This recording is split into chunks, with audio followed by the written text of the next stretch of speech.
급여를 동전으로 주었다는 쪼잔한 갑질 이야기가 종종 들리던 시절, 대구의 택시 운전수에게 들었다는 이야기가 올라왔습니다. 택시 요금을 내려고 지갑을 꺼내보았더니 고액권뿐이라 쩔쩔매자 택시 운전수는 괜찮다며 미소 지었고, 남다른 기사의 친절을 칭찬하는 손님에게 자신이 친절하게 된 계기를 이야기해 주었다고 합니다. 어느 해 갓을 쓰고 도포를 입고 지팡이를 든 노인을 손님으로 태우며 빨리 타라고 불친절하게 목소리를 높이던 기사는 돈 벌 욕심과 노인네를 놀리킬 마음으로 일부러 신호위반과 과속 고개운전을 했다고 하는데요. 노인이 10만원짜리 수표를 택시요금으로 내자 심통이 나서 은행에서 동전으로 바꿔서 거스름돈으로 건넸다고 합니다.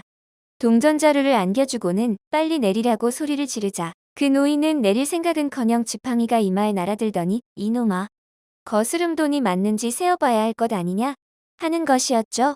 한참이 지나도 여전히 동전을 세고 있었고, 애가 탄 택시 운전수가 달래듯 사정했는데도 말 시키지 마라. 너 때문에 셌던 것 까먹었잖느냐.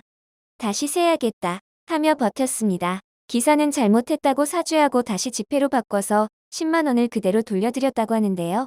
목적지에 모셔드린 후 다시 한번 용서를 구하자 노인은 택시요금 몇 배도 넘는 만원권 한 장을 주시며 고생했다. 잔돈은 밥 사 먹고 앞으로도 지금처럼 친절하거라 하시며 마중 나온 이들을 앞세우고 가셨고, 그 후로 무조건 모든 손님에게 친절하게 대한다는 것이었죠. 요즘은 일부러 동전으로 요금을 주거나 월급을 주는 일화는 드문 편으로 새롭게 등장한 것이 바로 거스름돈 던져 주기입니다. 10년 전 중국 유학붐이 불었을 때 한국 유학생들이 이구동성으로 기분 나쁘다고 하는 사연. 첫 번째는 마트에서 물건을 사면 거스름돈을 던져서 준다는 것이었습니다.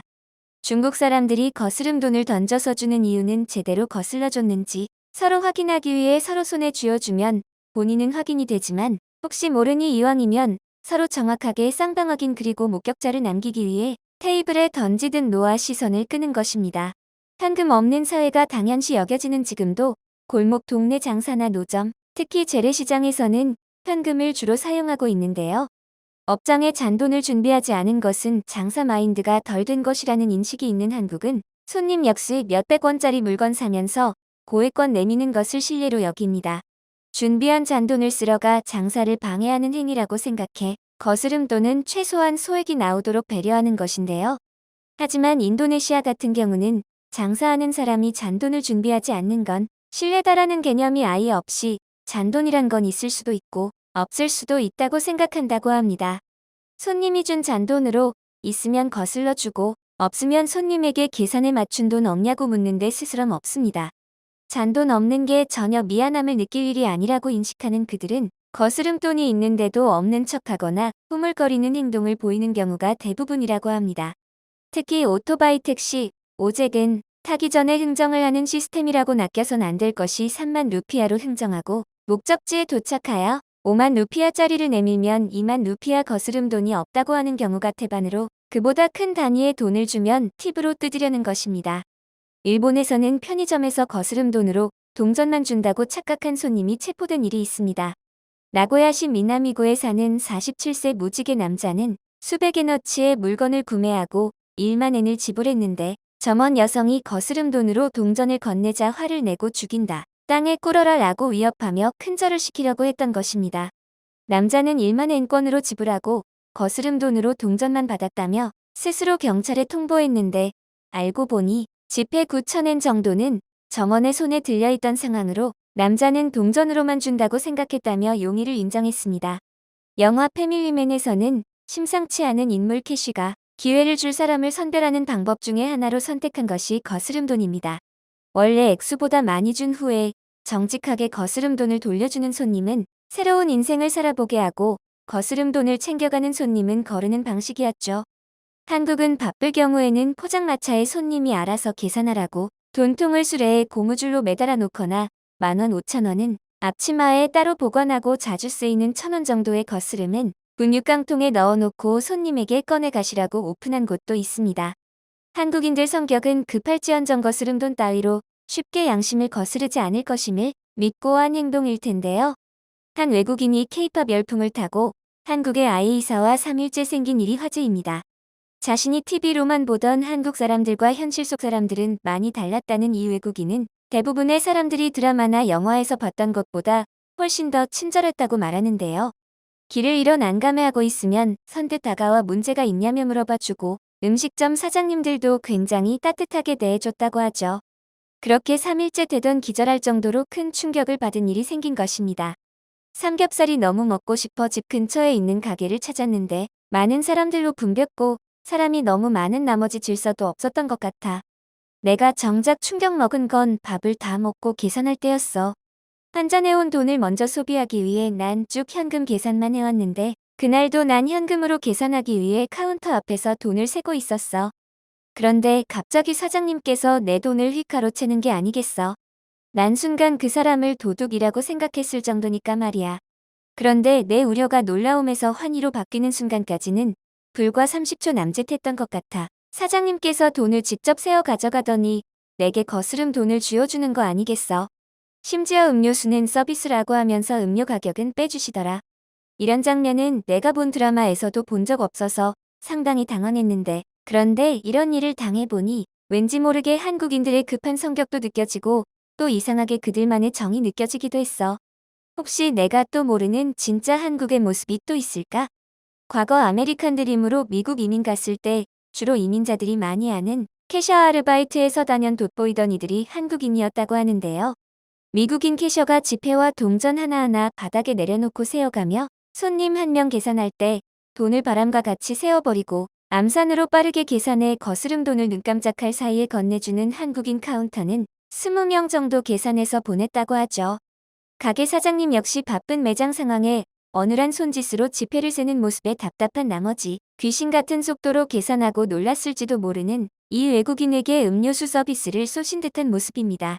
이는 한국인의 급한 성격과 돈에 대해서는 한치의 속셈없이 눈치 보지 않는 당당한 마음가짐의 속전속결 빠른 계산 능력과 손놀림이 만들어낸 기막힌 앙상블이었죠. 이 글에 달린 댓글도 마찬가지로 이것이 말로만 듣던 한국인가 싶었던 경험을 공유하고 있었습니다.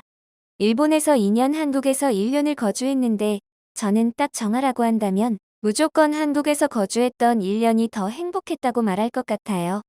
한국에서 거주하는 시간 동안 물론 외롭고 힘들 때도 있었지만 그때 사귄 친구들은 나를 위로해 주었고 내게 힘이 되어 주었고 물론 지금도 마찬가지입니다. 난 한국에 사는 동안 가장 신기했던 게 음식점 화장실이었어. 내가 간 곳은 한국에선 노포라고 불리는 곳이었는데 화장실을 물으니 여길 나가서 왼쪽으로 돌아서 쭉 가다가 우체통을 끼고 오른쪽으로 돌아 세 번째 문으로 들어가면 된다는 거야. 한국인들이나 한국말은 경험할수록 너무 어렵다. 너도 정말 신기한 경험을 했구나. 내가 한국에서 경험한 것 중에서 가장 놀라웠던 건 무엇보다도 사람이었어. 음식점에서 한국인들은 누가 사장이고 누가 손님인지 도무지 모르겠더라. 손님이 직접 나서서 서빙을 하기도 하고 사장님이 앉아서 음식을 먹기도 하고 정말 신기해. 그런 게 바로 한국인들의 정이라는 거야. 난 10년째 한국에 살고 있는 사람으로서 말할 수 있는데 내가 그런 걸 봤다는 건 정말 제대로 한국을 경험한 거라고 할 수 있어. 무엇보다도 한국에서 가장 크게 놀랄 수밖에 없는 건 한국의 밥 문화야. 어쩜 그렇게 안전한 거지 이건 정말 이해가 안 될 수준이라고. 한국에서의 내 경험을 아무리 들려줘도 온통 믿지 못하겠다는 말밖에는 안 나와. 물론 지금에야 한국 드라마가 조금씩 알려지기 시작하면서 이해하는 사람이 있기는 하지만 아직까지도 새벽에 강아지 산책을 했다는 이야기를 하면 사람들은 모두 놀란 반응을 보일 뿐이라고. 한국인들은 지갑을 들고 다니지 않지. 한국의 손에는 휴대폰 하나만 있을 뿐이야. 휴대폰 하나만 있으면 일상생활 모든 게 가능하거든. 솔직히 말해서 한국 생활은 직접 해보지 않으면 대화가 안 돼. 말이 안 되는 게 한두 가지가 아니거든. 재미있는 것도 수두룩한데 그만큼 당황스러운 것도 많아. 나름 재밌어. 언젠가 기회가 되면 한국 여행은 꼭 해보길 추천할게. 한국 유학생활 하던 초창기 하숙집에서 지냈는데 주인 아주머니는 굉장히 친절했어. 심지어 지금까지도 좋은 관계를 유지하고 있어. 맛있는 음식도 그렇고 몸이 아프면 또 신경도 써주시고 말이지. 우리는 한국인이라 당연하고 예사로 무게감 없이 지나치지만 어쩌면 우리의 일상 모두 몸에 젖어든 행동 하나하나가 큰 무게감이 있다고 보여지는데요. 한국인은 가끔 여행가서 낯선 나라 돈을 잔뜩 내밀고 알아서 챙겨가라고 청해 상대를 당황스럽게 만들기도 합니다. 왠지 당황스럽기는 하지만 딱히 기분 나빠할 것 같진 않은데요. 한국은 현대식 외상법으로 업주에게 계좌이체라는 신개념 계산 방법까지 존재합니다. 성격은 급하고 보기엔 무뚝뚝해 보이는 김첨지의 나라의 가장 밑바닥은 신뢰가 기본이라는 반증 아닐까 싶은데요. 잔돈에 양심 파는 일 없이 이 훈훈한 한국만에 놀랍고 이해 안 되는 일이 계속 지속되었으면 합니다. 영상을 끝까지 시청해주셔서 감사합니다.